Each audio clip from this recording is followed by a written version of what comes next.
Buen día y ya estamos al final de la lección 9. Vamos a repasar la gramática 9.4 sobre los pronombres preposicionales. Que, bueno, este video debe ser un poco corto. Y ustedes ya saben algunas preposiciones como a, de, en, con, sin, por, para, entre, según y obviamente hay más.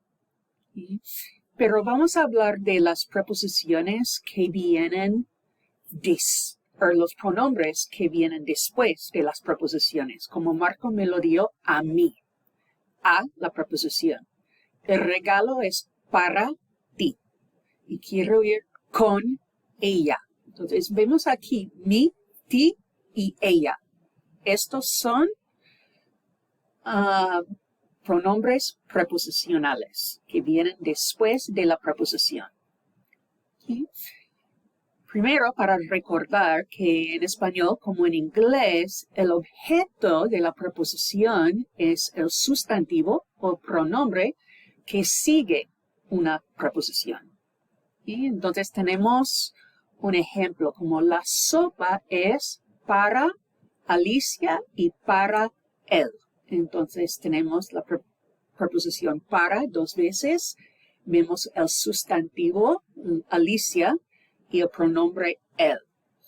Entonces los pronombres preposicionales son mi, ti, usted, él, ella, nosotros o nosotras, ustedes, ellos, ellas. Y bueno, ustedes ya saben que en España tienen vosotros o vosotras.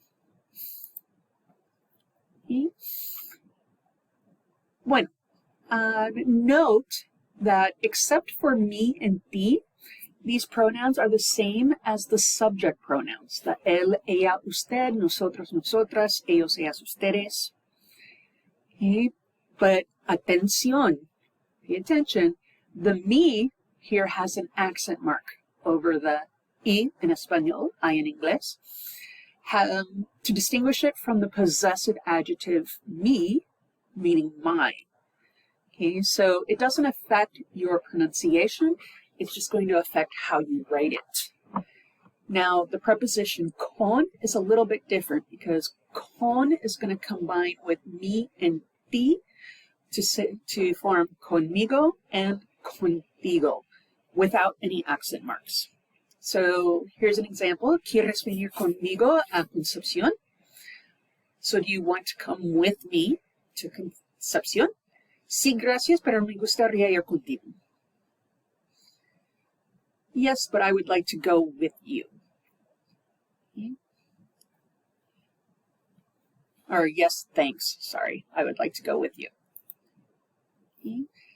Now, there are some prepositions like entre and según, where instead of mi and ti, we're going to use tú y yo. For example, papá va a sentarse entre tú y yo. So dad is going to sit between you and me. Según tú, voy a salir mal en el examen. So according to you, I'm going to do poorly on the exam. Okay. So these ones are a little bit different. If you notice, the yo and tú prepositional pronouns have some irregularities that happen. Okay. So with they become me with an accent mark and ti, no accent mark, with most prepositions. With con, they become conmigo and contigo, both without accent marks. And then with entre and según, we're going to use the subject pronouns yo and tú. So they have some things that are going on. With él, ella, usted, nosotros, nosotras, ellas, ellas, ustedes, those are going to stay. Those after all these prepositions. So now we're going to practice a little bit. So I want you to go ahead, pause the video.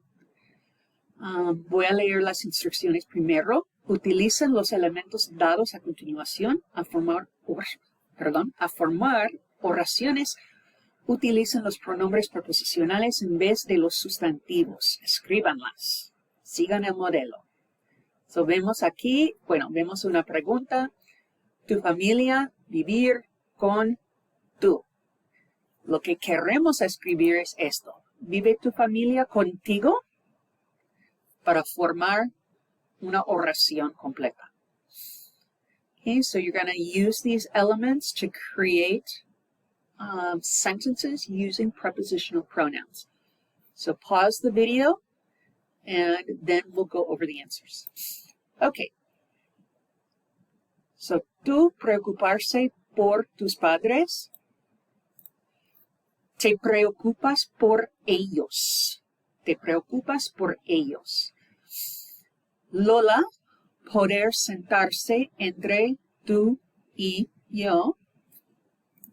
Lola puede sentarse entre tú y yo. No tenemos que cambiar nada menos el verbo.